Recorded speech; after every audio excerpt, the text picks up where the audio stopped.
Near death, Ash Blake is revived by an unknown benefactor, and upon his reconstructed arm, a star brand is planted. That night, a girl named Navi tells Ash that a dragon will soon be born to him. Ash attends Anne Sullivan Dragonar Academy, located in the country of Lotremont, a training school for students to ride dragons, or PAL. He has yet to summon his own PAL, but he is able to ride others' PALs, and despite being a senior student, which is met with ridicule by much of the academy, during a training session, his assigned PAL accidentally collides with that of Princess Sylvia Lotremont's PAL, the Maestro, which causes her to insult his lack of a PAL. When Ash retaliates, Sylvia challenges him to defeat her at the upcoming Ares Dragonar Festival, an annual race at the Academy, and one she has yet to lose. During the race, the Student Council President, Rebecca Randall, announces that the victor will win a one-day date with her, prompting cheering from the crowd. Ash's borrowed pal, Bridget, is able to keep up with Sylvia, but is eventually unable to keep up with Sylvia's flying Lancelot, so he forfeits the race. While resting Brigand, Ash runs into a mysterious individual, Milgauss, who Ash recognizes to be from the rival Zephyros Empire. Milgauss is able to sense Ash's starbrand. His bodyguard, Anya, drives Ash away. When Anya hesitates to kill Ash, the ground beneath her falls apart, but Ash saves her. As he plummets to the ground below, his starbrand activates, which finally summons his par, but it isn't a dragon, it's a girl. However, Ash's pal turns out to be a cheeky girl who declares she is the master of him. Rebecca enters his dorm, who says that the Academy's authority on dragons, Angela, will soon investigate his pal. For the time being, Ash brings his pal out into the town, where they run into Sylvia, who apologizes for her behavior the day before. Ash names his pal Eiko. While Eiko is in the bathroom, she is kidnapped by an unknown assailant. Ash uses his astral bond with her to locate her, and he, Sylvia, and her maid Cosette go and find Eiko. They find her about to be dissected by a woman who is revealed to be Angela. She casts a sleep spell, which subdues Sylvia and Cosette, but Eiko channels her magic through Ash, enabling him to break the spell, and Eiko is freed.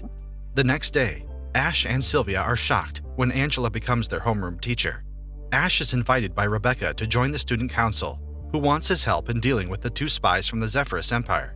Rebecca explains that the Empire mistakes the Dragonar Academy to be a military school, which it is not. Meanwhile, Sylvia is called to deal with an escaped dragon. Rebecca likewise responds to the escaped dragon with her pal, Ku. She is also equipped with a unique set of armor called an arch. She subdues the dragon, but Sylvia's pride is hurt. Later, while Rebecca and Sylvia meet Ash and Eiko, Milgauss suddenly summons an undead dragon called a Necromancia and attacks the town, kidnapping and consuming Eiko in the process. Rebecca attempts to fight back with her pal's attack, but is ineffective. Inside the undead dragon, Eiko meets Navi, who tells her that Ash needs an arch to fight back against the Necromancia. Navi provides her with a set of blueprints for her to forge Ash an arch, just before he is killed. Now armed with an arch, Ash is able to ride the Necromancia, and he is able to access the dragon's memories when it was alive. The Necromancia asks to be slain, which he does with the Holy Sword. During a celebration party, Rebecca extends an invitation to both Ash and Sylvia to join the student council, which they both accept. 7 years ago, Sylvia meets a boy who helps her during a ceremony to find the mother dragon, who bequeaths baby dragons unto children. Unbeknownst to her, that boy was Ash. In the present, Ash finds a stuffed dragon doll, similar in appearance to Lancelot. During a school assembly, Rebecca introduces Ash, Sylvia, and Eiko as members of the student council. Ash's first job is to take down unauthorized material, including posters of the Silver Knight fan club, dedicated to Ash's archform, but this truth is unknown to its members. During a study hall session, they meet the fan club's president, Jessica, and vice president, Lynette, who ask for information regarding the Silver Knight's identity. When Ash and Sylvia ask her to leave, she refuses, but when Rebecca threatens to expose Jessica's secret of not being nobility, she leaves.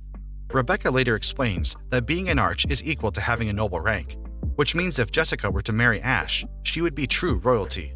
When Rebecca reveals that Sylvia's older sister, the Iron Blood Valkyrie, Veronica, is visiting Anne Sullivan, the latter breaks down. Cosette later explains that Veronica put Sylvia through brutal training as a child, leading to Sylvia's trauma. The next day, Veronica arrives on her magic airship, where she is welcomed by dignitaries and the student council. Veronica is greeted by Sylvia, but she immediately sees through her as Cosette in disguise instead. The real Sylvia emerges from the crowd, and she is cut down by Veronica for her impudence. Ash is kidnapped by one of Veronica's men and is brought to her airship, where he acts as a butler under the guidance of another maid, Prim, but she is incredibly clumsy. Back on the Sylvanas, Veronica, Angela, and Rebecca discuss the recent activities of the Zephyrus spies while in the bath. Ash is also brought to them, much to his embarrassment. Sylvia appears as well, where Veronica tells her of a marriage proposal to one of her knights, Glenn McGuire. Sylvia protests the marriage, as her dream is to be the Archdragonar with Lancelot. But Veronica points out that she performed poorly in the battle against the Necromancia. Ash defends Sylvia, so Veronica challenges her instead to show her skill in a match to be held tomorrow. The next day, Sylvia performs poorly during the match, and she is knocked out during a collision. Ash carries her back to her house, where she is visited by Glenn, who tells her that Veronica instructed her to pray for repentance at St. Valeria, as Veronica is angry at her performance. Sylvia asks Glenn if he is aware of the marriage proposal, to which he replies he will marry her if Veronica desires it, which angers Ash. Glenn turns to him and says that though he applauds his skill in defeating Necromancia, he must remember his place. The next day, the student council, with Sylvia absent, discuss their escort assignments to Veronica, where they suspect a gorilla, Avdotia, who she condemns to make an appearance. While escorting Veronica throughout the town, Avdotia attacks the church of St. Valeria, where Sylvia and Jessica are praying. The student council and Veronica's unit are alerted to the attack, and they receive a transmission from Avdotia, who reveals she has taken Jessica hostage, tied to a statue of St. Valeria, and has planted a bomb next to her. Jessica posed as nobility to protect Sylvia's identity as Veronica's sister. Avdotia threatens to kill a hostage every hour until Veronica surrenders to her. Veronica sends Ash to negotiate with Avdotia. Meanwhile, Eiko is attempting to put together a new arch at Ash's request, but is having difficulty in doing so. When Anya, who is also a hostage at the church, attempts to calm a crying baby, Avdotia sends for her to be the first hostage pair killed, but Sylvia defends them. Avdotia cuts her clothes, stripping her naked, and Avdotia insults her, as her noble title now means nothing. However, Sylvia works up the courage to stand, despite her indecent appearance, surprising Avdotia. Rebecca and Glenn, in their arch armor, arrive just in time. Ash also equips his new arch armor, based on old stories of the Silver Knight, and freezes both Avdotia and the bomb. Jessica, now knowing Ash's identity as the Silver Knight, wants to be impregnated with his children, and she starts assaulting him at every opportunity, but she is routinely stopped by Eiko and Rebecca. The next day, they learn that Avdotia was working for Veronica this entire time. The entire hostage situation orchestrated by Veronica to correct Sylvia's behavior. Avdotia explains that after her failed assassination attempt on Veronica 5 years ago, she surrendered and began working for her as an agent to find her missing sister, Shamara. Cosette tells Ash that the Sylvanas is named after Sylvia, which causes him to remark that that takes a real sibling's love. Eiko awakens from a nightmare of being trapped by an unseen entity, while Anya is hired to work as a waitress at a local diner. Back at Sullivan, Ash is invited to join a training camp, normally only attended by chosen elites and seniors. A young prodigy, Luca, who is touted to be even more skilled than Rebecca, is also invited, but she has not attended school in 3 months. Maximilian, the student council's treasurer and Ash's friend, informs him and Rebecca that a fire has broken out in a room. When the student council arrive, they find that there is no fire, but it was just incense being burned. Here they find Luca, who Rebecca explains is an Ekbladian, a fairy of the forest. Luca explains that her absence for the last 3 months is due to her pal, Gawain, refuses to be ridden by her. Later, Sylvia explains to Ash that the longer a rider and her pal are separated, the weaker the astral flow between them becomes, which could threaten the pal's life. That night, Eiko confides in Ash about her nightmare, so he suggests they sleep in the same bed, as this worked before. She punches him for suggesting that, but her mood improves, and she is able to sleep. The next day, Ash wants to help restore Luca and Gawain's relationship, and Rebecca suggests he ride Gawain to sense his feelings, the same way he did to the Necromancia. Luca agrees, and she brings them to Gawain, who roars her away. Ash equips his arch and approaches Gawain, which flies into the air and attacks. Ash briefly fights against Gawain, but is overwhelmed, and the plan is a failure. Ash and Eiko visit Luca again, who encourage her to try to reconnect with Gawain at the upcoming camp, reasoning that the change of scenery might have an effect. Luca remembers her memories with Gawain, and she agrees. Meanwhile, Anya reports to Milgauss that she has infiltrated the school and will go to the training camp as part of the kitchen crew. The next day, everyone departs for the camp at Lake Alanis. When they arrive, Rebecca declares that the first day will be for fun, much to everyone's delight. That night, Ash sees Luca sneaking out into the forest and follows her, but Anya also observes this from afar. Luca snuck out to meet Gawain, and she tries to reconcile with him, but he roars her away. Ash arrives soon after and tries to forcibly read Gawain's feelings. However, he is easily brushed off, and he goes unconscious. Anya appears and ensures his safety, while Luca goes and calls for help. Meanwhile, Ash is brought into the spirit world by Navi, who has also brought the small spirit form of Gawain. Navi explains that 3 months ago, Luca fell off Gawain during an Ecbadian ceremony known as the Dragon Dance, and has developed a subconscious fear of riding Gawain ever since. Gawain has been forcibly rejecting Luca, as it would be dangerous for her to try and ride him in that state of mind, even if it means severing their astral flow. Navi tells Ash that Gawain only has 5 days left to live and sends him off with a kiss, calling Ash a Knight of Avalon, remarking that she hopes he can ride her soon. When Ash awakens, 5 days have passed, and he tells Luca what he learned from Navi. Meanwhile, while Angela explores the local ruins, she meets Milgauss and Anya.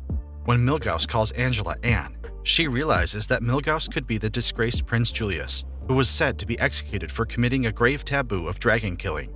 Later, Luca bursts into Ash's room and brings bad news regarding Gawain. Luca says that Gawain has disappeared. Rebecca recalls a story about the dragon Nuada, whose master suffered from a grave illness. Nuada, to spare its master the pain of losing him, quietly went to the Willingham Mausoleum to die. Rebecca suggests it might be possible Gawain is trying the same thing. Ash volunteers to go with just him, Luca, Sylvia, and Iko, as to not arouse suspicion from the rest of the students. The 4 arrive at the mausoleum, where they are attacked by several necromania, as this is the training camp, and both sides begin their counterattack. The 4 make their way deeper into the mausoleum, where they meet Milgauss. He calls Sylvia Sylvie, which causes her to realize he is Julius as well. Milgauss summons Nuada as a necromancia to face them. Meanwhile, Iko is inside the spirit world to forge a lightweight arch for Ash, but both they and the students at the camp are overwhelmed at the number of necromancia. Iko reawakens, and Ash dons his new arch, specializing in defensive petrification magic, and fights Milgauss, while Sylvia attempts to pacify Nuada. With Nuada calmed and his left arm petrified, Milgauss is forced to escape. Luca, having overcome her fear of riding Gawain, summons him, and they fly back to camp to reinforce the students at the lake. Luca and Gawain perform the dragon dance, cleansing the area of all necromancia. Meanwhile, Milgauss reports to the Zephyrus Empire what has transpired. While the student council celebrates the success of the training camp, Sylvia receives a message from her father asking her to attend the Elysian, or a meeting between empires. She says that Ash and Iko are also invited, as her father, the Paladin, wants to meet them. The 3 fly to the city of Fontaine, the capital of Lautremont. They arrive at the Lautremont family's castle, and Sylvia leaves to greet her father, the Paladin Oswald. He cheerily dotes on her, much to her annoyance. He reveals that the reason he invited Ash and Iko was to have someone to kill time with. She asks her father if Julius was really executed, to which he affirms, but she feels as though he is lying. Meanwhile, Ash and Iko, guided by Prim, go out into the city to enjoy themselves, where Anya observes them from afar. They see an airship from the representative of the Zephyrus Empire, and Prim brings them home. On the way to dinner, they meet Sylvia's father again, who knights Ash a Dragonar, an elite title bestowed upon riders whose pals are maestros. Oswald tells them of a masquerade ball to take place tomorrow night and invites them to attend. Meanwhile, Anya infiltrates the airship, where she finds Milgauss, and she is overjoyed. She is shocked, however, when she sees him replace his missing arm. Klaus Winterhausen suddenly appears and introduces himself, where he reveals he encountered Milgauss after he had lost his name, prestige, and left arm, after committing the taboo, confirming Milgauss is indeed the presumed dead Julius. Klaus shows them a machine he calls the Yggdrasil device, which will forcibly awaken the dragon form inside Iko. Anya is then tasked with her capture. The next day, Iko is trying to find a dress that will grab Ash's attention, but when Prim says Ash will one day marry another human, she is heartbroken and runs away. Meanwhile, Sylvia shares her suspicions that Milgauss is Julius to Ash, and he comforts her as it starts to rain. Just as the 2 are about to kiss, Cosette calls Sylvia away. Ash realizes that Iko has been gone long, and wonders where she is and goes looking for her. Iko has run away to a secluded part of the castle, where she sees Anya making her preparations, but they are alerted to the presence of Prim. Ash and Sylvia are told of Iko's and Prim's disappearance, and they are reassured that they will be found soon. At the masquerade party, Ash and Sylvia meet Klaus and Milgauss, but they are unable to do anything for now. The maids have located Prim, who says that Iko was abducted while defending her. Her description of the kidnappers involved causes Ash to realize it is Anya. Iko has been brought inside the Yggdrasil device, and the experiment begins. The Yggdrasil fires a massive amount of mana energy into Iko, meant to forcibly awaken the adult dragon inside. They fire another massive beam of energy into Iko, which transforms her into a massive egg, surrounded by seraphim wings, which Ash and Sylvia see from afar. The egg hatches into Iko's massive adult dragon form and begins causing havoc. Back at the masquerade party, Klaus accuses Oswald of attacking his airship, and the guests are evacuated. Veronica and Glenn confront Milgauss and demand he take off his mask. He does so and reveals that physically he is Julius, but in reality, he is the evil part of Julius's pal, Mordred. He revealed that when Julius became aware of his existence, he attempted to kill him, with the acceptance of the good part of Mordred. But instead, Julius was possessed by him. Mordred's spirit leaves Julius's body to possess Iko, and Julius returns to his old self. Iko is possessed by the Dark King Mordred, and he meets Navi, whom he addresses as the Dragonvice, the accumulated knowledge of all dragonkind. He demands that she cooperate with him, but when she refuses, they fight for control over Iko. Meanwhile, Ash and Sylvia link up with Veronica, Glenn, and Julius, and they plan their counterattack. They use Veronica's airship to approach Mordred to take advantage of the fact that Navi is resisting Mordred, so he does not have complete control over Iko's dragon form. Inside, Navi encourages a trapped Iko to forge an authentic, original arch for Ash, as all the arches she's made all this time were simply copies or knockoffs. Outside Iko's body, Ash is saved from falling by Luca, who arrived after being warned by Gawain, and alongside her are the rest of the student council. Luca drops off Ash so he can mount Iko's dragon form, but a blast is fired at him. Iko finishes the arch just in time, and Ash cuts down Iko's dragon form with Excalibur, freeing her from Mordred's control. Meanwhile, an injured Anya is caught by Lotremont Knights, where Avdotia identifies her as her missing sister, Shamara. Ash recovers from his injuries, while the student council and the Lotremont family thank and congratulate him for his efforts. They all leave, except for Iko. Ash reaffirms his devotion to her, promising to always be by her side, and she reciprocates. The two kiss, their bond stronger than ever.